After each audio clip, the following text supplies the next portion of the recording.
Joining me right now is Candace Laing, President and CEO of the Canada Chamber of Commerce. Thank you so much for coming in. First, your reaction to what the president is focused on this morning, threatening that he's going to try to rename Lake Ontario because of this trade fight. Well, good morning, Kate. Good to see you. I think as we saw in the last day of talks last week, things unwind and fall apart. We all braced for impact, knowing that things were very likely to get hot and heated quite quickly. I think coming back to the fact that, this isn't about a person and their emotional reaction, but in fact about a policy, a trade policy that for 18 months, we have been frustrated with the fact that the determination to backslide on previous commitments to our trade agreement is really at the core of this.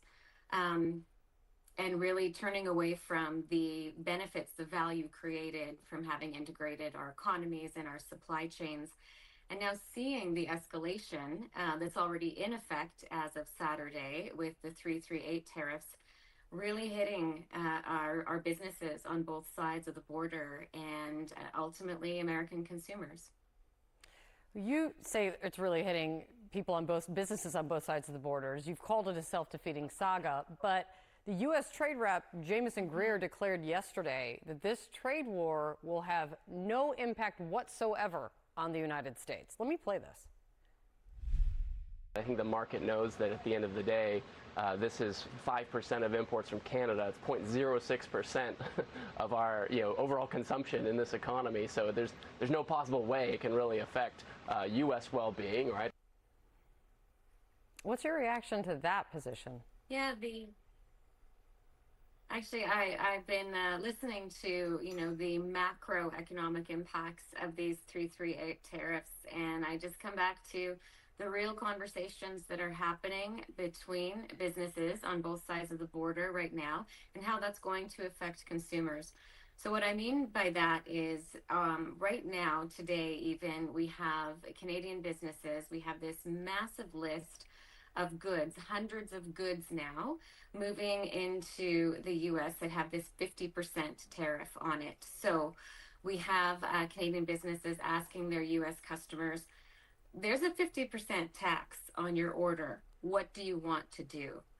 And it's interesting because these tariffs, these 338s, aren't on a top big key sector like we saw with the 232s. There are hundreds and hundreds of goods from parts and appliances, protein powders, salt, sugar, seeds, perfumes, candles, art.